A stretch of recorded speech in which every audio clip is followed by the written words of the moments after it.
আচ্ছা, SSC 2027 exam ব্যাচে তোমরা যারা হচ্ছে 10 তারিখের পরীক্ষাটা দিয়েছো, তো তাদের 10 তারিখের যে প্রশ্নটা আমরা দিয়েছিলাম সেখান থেকে আমরা বায়োলজি কোশ্চেনের সলভ ক্লাস নিয়ে এসেছি। তো দেখো, তো প্রথম প্রশ্ন যেটা ছিল ওখানে দুইটা সিকিউ ছিল। তার মধ্যে ফার্স্ট কোশ্চেন হচ্ছে জীববিজ্ঞান শিক্ষক মিস্টার হক তার ছাত্রদের নিয়ে বিদ্যালয়ের চারপাশের গাছগুলো পর্যবেক্ষণ করলেন। পরবর্তীতে তিনি নানা রকম গাছ দেখিয়ে একটি বিষয় সম্পর্কে আলোচনা করলেন যার জনক বিজ্ঞানী ক্যারোলাস লিনিয়াস। অবশেষে তিনি উক্ত বিজ্ঞানীর প্রবর্তিত নামকরণ পদ্ধতি নিয়ে আলোচনা করলেন। এখানে আমরা কিন্তু উদ্দীপক থেকে কয়েকটা ক্লু পেয়েছি যে কি ধরনের কোশ্চেন আসতে পারে, আমরা কিন্তু সেটা অলরেডি বুঝতে পারছি। তো ফার্স্ট কোশ্চেন দেখো, ICJ-10 এর পূর্ণরূপ কি? তো আমরা বানান সহ একটু নোট করে নিব। ICJ-10 হলো ইন্টারন্যাশনাল কোড অফ জিওলজিক্যাল নমিনিকালচার, ঠিক আছে। 2 নম্বর কোশ্চেন, ব্যাকটেরিয়াকে মনেরা রাজ্যের অন্তর্ভুক্ত করা হয়েছে কেন? দেখো, মনেরা রাজ্যের বৈশিষ্ট্য হচ্ছে এরা এককোষী হবে, কলোনিয়াল হবে। কলোনিয়াল বলতে এরা দলগতভাবে বসবাস করবে। তারপরে এরা হচ্ছে প্রোক্যারিওটা হবে। রাইবোসোম ছাড়া অন্য কোনো অঙ্গাণু মনেরা রাজ্যের প্রাণীদের থাকবে না। সো আমরা এই সমস্ত বৈশিষ্ট্যগুলো কি ব্যাকটেরিয়াতে পাচ্ছি? দেখো তো, ব্যাকটেরিয়া হচ্ছে এককোষী, এরাও কলোনিয়াল বা মাইসেলিয়াস। এরা প্রোক্যারিওটা, অর্থাৎ কোষে ক্রোমাটিন বস্তু থাকে কিন্তু নিউক্লিওলাস ও নিউক্লিয়ার পর্দা নেই। অর্থাৎ সুগঠিত যে একটা নিউক্লিয়াস, একটা আদর্শ নিউক্লিয়াসের অংশ হচ্ছে 4টা, সেই 4টার মধ্যে 2টা আছে, বাকিগুলো নেই। তো এগুলো হচ্ছে এর বৈশিষ্ট্য, ব্যাকটেরিয়ার বৈশিষ্ট্য। এছাড়াও দেখো, রাইবোজোম ছাড়া অন্য কোনো কোষীয় অঙ্গাণু এখানে নেই।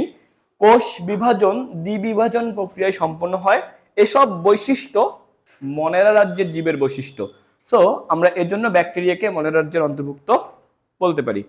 গ নম্বর কোশ্চেন দেখো, শিক্ষকের আলোচিত মূল বিষয়বস্তুর উদ্দেশ্য বর্ণনা করো। শিক্ষক আলোচিত বা শিক্ষকের যে আলোচিত মূল বিষয়বস্তু হলো শ্রেণীবিন্যাস। আর শ্রেণীবিন্যাসের উদ্দেশ্য কি?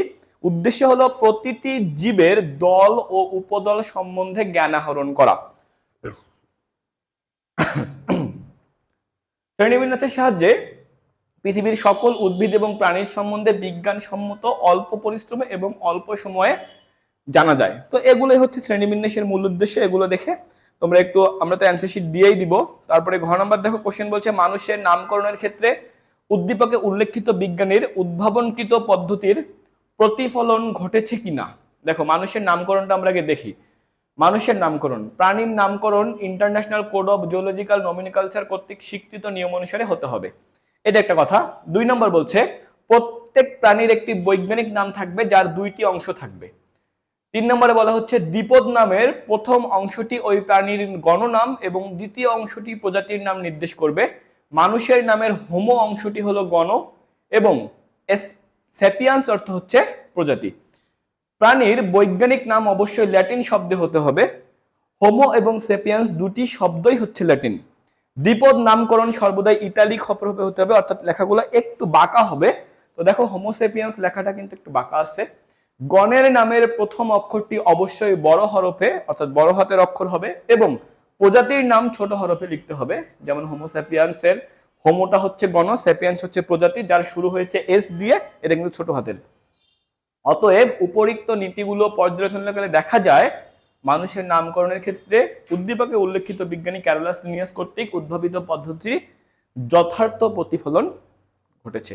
তবে এগুলো সম্পর্কে বিস্তারিত যদি আরো ক্লাস করতে ইচ্ছা হয় তাহলে আমাদের পেজে নক দিবা, অবশ্যই আমরা এগুলো সম্পর্কে বিস্তারিত ক্লাসের লিঙ্কগুলো তোমাদেরকে প্রোভাইড করব। তারপরে দেখো, এগুলো শেষ। 2 নম্বর কোশ্চেন দেখো, একটা চিত্র দেয়া আছে, যদিও এটা দেখা যাচ্ছে না, আমি একটু হাইলাইটটা নো কালার করে দিচ্ছি। আচ্ছা, প্রথমে এখানে বলা আছে আম গাছ, তবে মানুষ বলা আছে, পেনিসিলিয়াম বলা আছে, জীবজগৎ, ম্যালেরিয়া জীবাণু, নীলাভ সবুজ শৈবাল। প্রথম কথা, ট্যাক্সোনমি কাকে বলে? জীববিজ্ঞানের যে শাখায় জীবের শ্রেণীবিন্যাস ও রীতিনীতি সমূহ আলোচনা করা হয় তাকে ট্যাক্সোনমি বলে।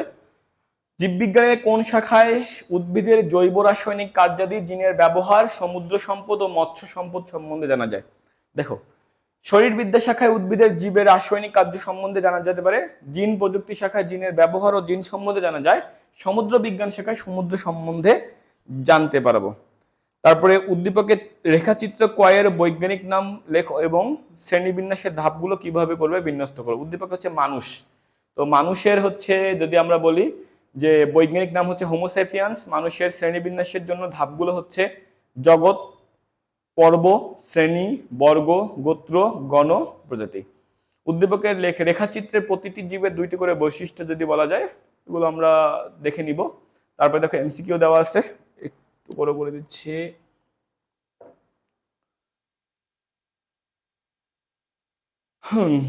এর নিচের কোনটির বৈজ্ঞানিক নাম রয়েছে? শাপলার, নিমাফিয়া, নাউচিলিয়া। কোন তন্ত্রটি পেশিকে চালনা করে? স্নায়ুতন্ত্র। রেচনতন্ত্রের মাধ্যমে কি হয় বলতো? শরীরের জৈবিক কার্যাদি বের হয়ে যাচ্ছে। পেশিতন্ত্রের মাধ্যমে পেশি নিয়ন্ত্রিত হচ্ছে। এটা বলতে পারো যে পেশিতন্ত্র পেশিকে চালনা করে না, পেশিকে চালনা করে হচ্ছে স্নায়ুতন্ত্র। অর্থাৎ তোমার যদি পায়ে মশা কামড়ায়, তোমার কিন্তু হাতকে তোমার পা পর্যন্ত নিয়ে যাবে স্নায়ুতন্ত্র। তো এর জন্য আমরা বলতে পারি যে পেশিকে নিয়ন্ত্রণ করে বা পেশিকে চালনা করা হচ্ছে স্নায়ুতন্ত্র। নিচের কোনটি স্বভোজী, মানে নিজের খাদ্য নিজে তৈরি করে? অর্থাৎ আমরা জানি উদ্ভিদ সবসময় নিজের খাদ্য নিজে তৈরি করে। এখানে অ্যাগারিকাস, স্বর্ণলতা, টিএমবি, এদের মধ্যে আম গাছ হচ্ছে নিজের খাদ্য নিজেই তৈরি করে। আরশোলার বৈজ্ঞানিক নাম কি? দেখো দেয়া আছে, কাইটিন দিয়ে তৈরি কোষ প্রাচীর কোনটির? অবশ্যই পেনিসিলিয়াম বা ব্যাকটেরিয়া। জীববিজ্ঞানের কোন শাখায় জীবের ক্রমবিকাশ সম্পর্কে আলোচনা করা হয়েছে? ইভলিউশন। কোনটির কোষ প্রাচীর কাইটিন দ্বারা গঠিত? ইস্ট। কোনটির সুপার কিংডম? প্রোক্যারিওটা। প্রকৃতি বিজ্ঞানের প্রাচীনতম শাখা হচ্ছে জীববিজ্ঞান। গোলালুর বৈজ্ঞানিক নাম হচ্ছে সোলানিয়াম টিউবারসাম।